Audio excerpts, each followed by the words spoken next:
नमस्कार. इयत्ता 10वीच्या सर्व विद्यार्थी आणि विद्यार्थिनींचं मी आजच्या आपल्या या विज्ञान 1 म्हणजे सायन्स 1च्या ऑनलाईन तासिकेमध्ये सर्वांचं स्वागत करतो.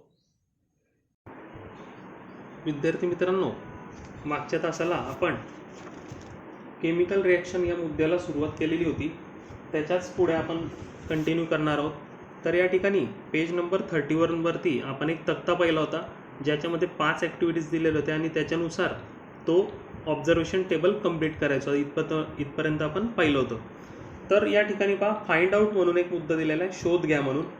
तुमच्या दैनंदिन जीवनात घडणाऱ्या अनेक घटनांमध्ये तुम्ही जे भौतिक व रासायनिक बदल अनुभवतात त्यांचे निरीक्षण करून नोंदी ठेवा. म्हणजे observe and keep a record of a physical and chemical changes that you experience in your daily life. तुमच्या रोजच्या जीवनामध्ये तुमच्या आजूबाजूला जे बदल घडतात त्यांचं तुम्ही भौतिक आणि रासायनिक बदल कोणकोणते असतात त्याच्यानुसार नोंदी करू शकतात.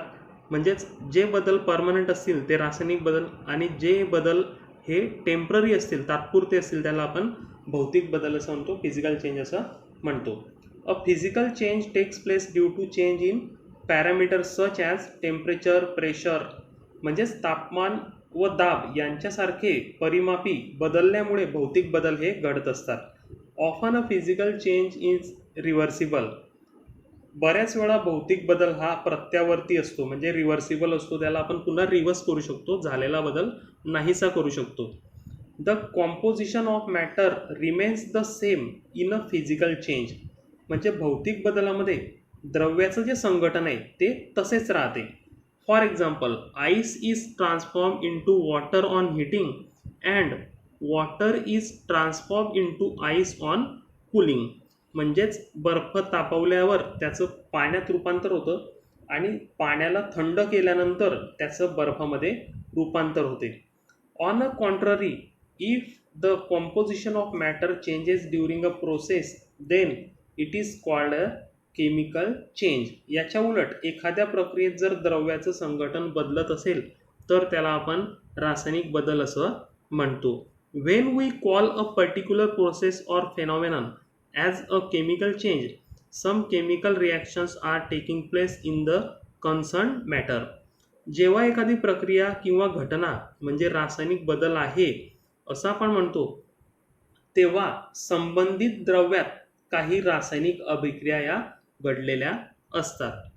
A chemical reaction is a process in which some substances undergo bond breaking and are transformed into new substances by formation of new bonds.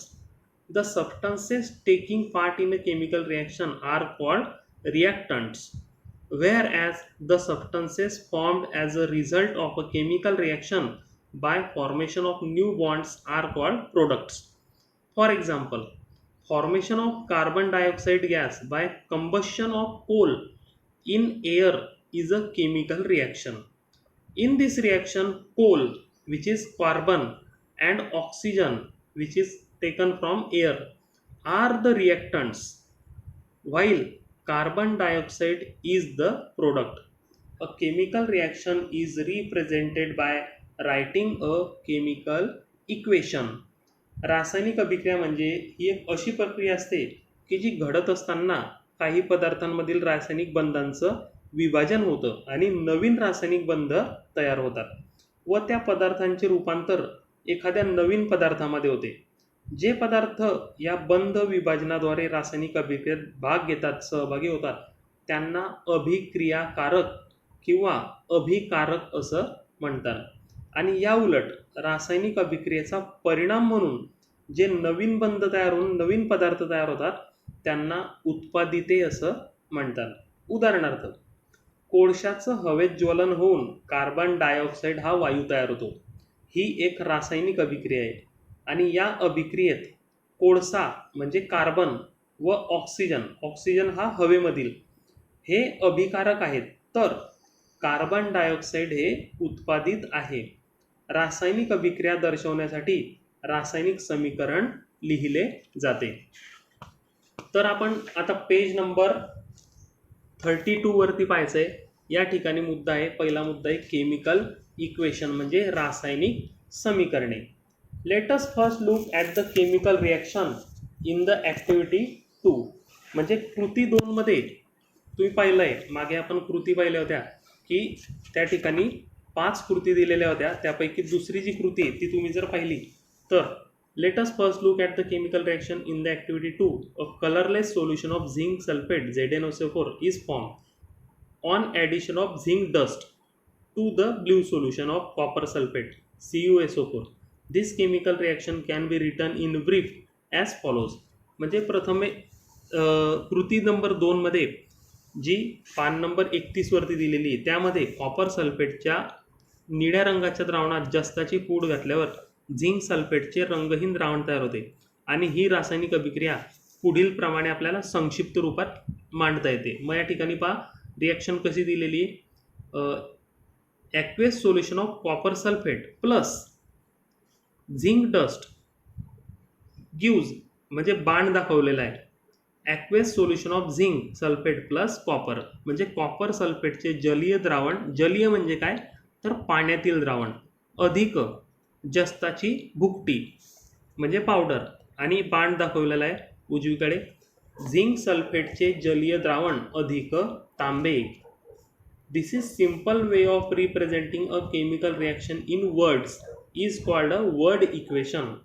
A word equation can be written in a further condensed form by using chemical formula as follows. आता हे जे दिलेलं आहे शब्दांच्या रूपात या स्वरूपात केलेल्या रासायनिक अभिक्रियेची जी साधी मांडणी आहे याला शाब्दिक समीकरण म्हणतात, कारण इथं शब्दांचा वापर केलेला आहे.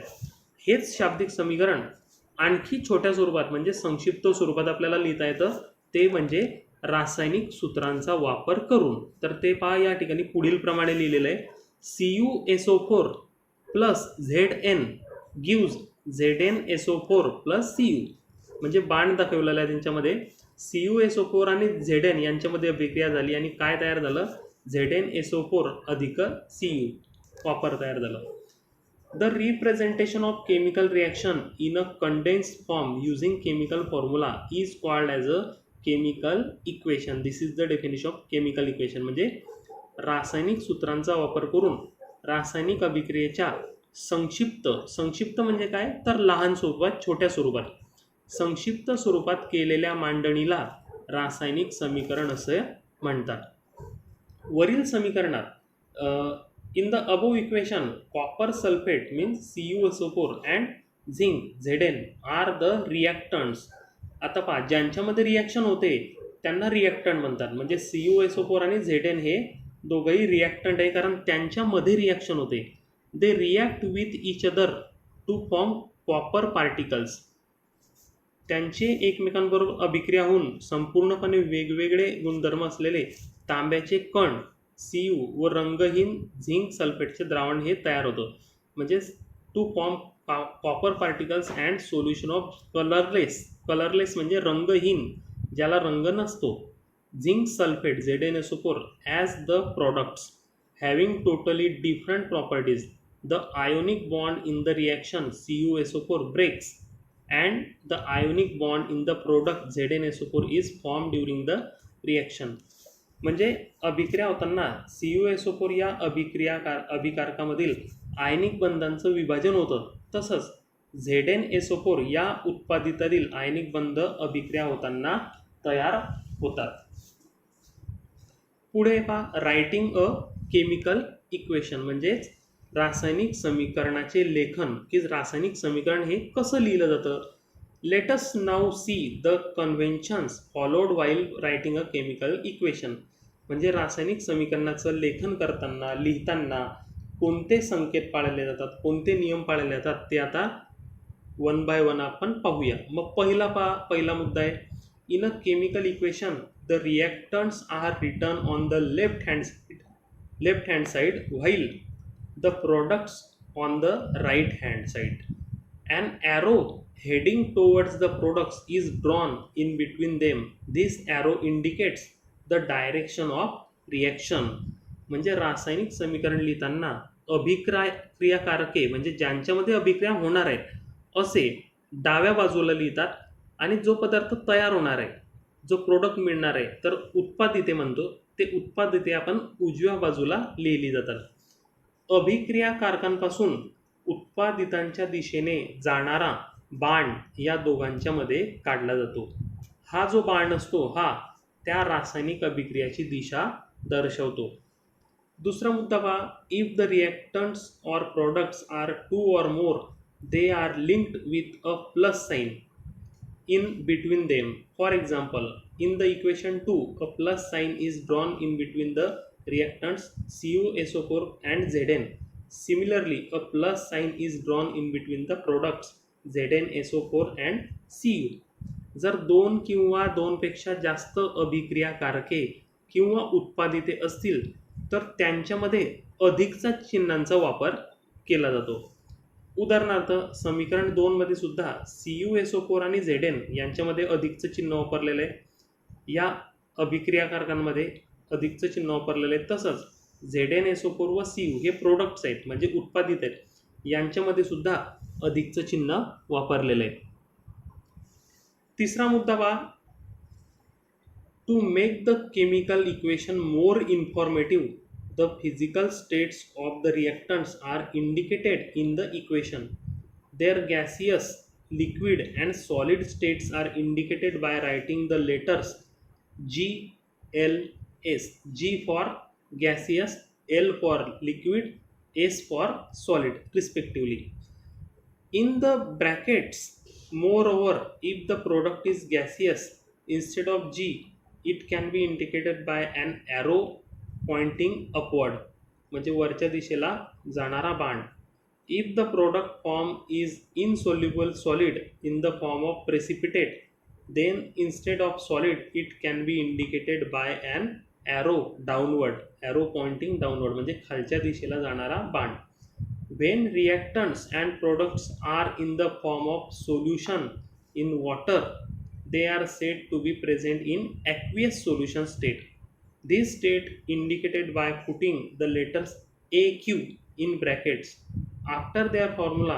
Thus, the equation 2 is rewritten as equation 3 given shown below. CuSO4 aqueous plus Zn solid gives ZnSO4 aqueous plus Cu solid.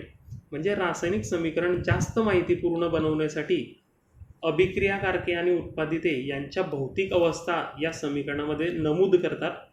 त्यांच्या वायुरूप, द्रवरूप आणि स्थायूरूप ज्या अवस्था असतात त्या GLS अशी अक्षरे कंसात वापरून लिहिली जातात, दर्शवली जाते. तसेच उत्पादित वायुरूप असेल तर Gच्या ऐवजी वरच्या दिशेने जाणारा बाण अशी वरची दिशा दाखवणाऱ्या बाणाने दर्शवता येते. व उत्पादित हे अविद्राव्य स्थायू रूपात तयार झालं असेल म्हणजेच अवक्षेप रूपात तयार झालं असेल. अवक्षेप म्हणजे जसं गाळ बसतो पाण्यामध्ये, जसा गाळ बसतो त्याला अवक्षेप म्हणतात. तसा गाळ जर बसत असेल एखाद्या पदार्थाचा तर त्याला सॉलिडच्या ऐवजी खालच्या दिशेने जाणारा बाण या चिन्हाने दाखवतात. जर अभिक्रियाकारके आणि उत्पादिते पाण्यातील द्रावणाच्या रूपात असतील तर अशांना जलीय द्रावण असं म्हणतात. आणि त्यांच्या पुढे कंसामध्ये AQ म्हणजे ॲक्वियस म्हणजे पाण्यामधील द्रावण असं अक्षर कंसात लिहून त्यांची जलीय द्रावणाची अवस्था दर्शवतात. मग या सर्व माहितीला जर वापरला आपण तर जे समीकरण 2 वरती लिहिलेलं आहे त्याला आपण पुन्हा लिहू शकतो समीकरण 3च्या रूपात. कसं? CuSO4 aqueous AQ plus ZnS gives म्हणजे बाण, डावीकडे जाणारा बाण, ZnSO4 ॲक्वियस अधिक Cu सॉलिड. अशा प्रकारे हे आपण 3 पॉईंट या ठिकाणी पाहिलेले आहोत.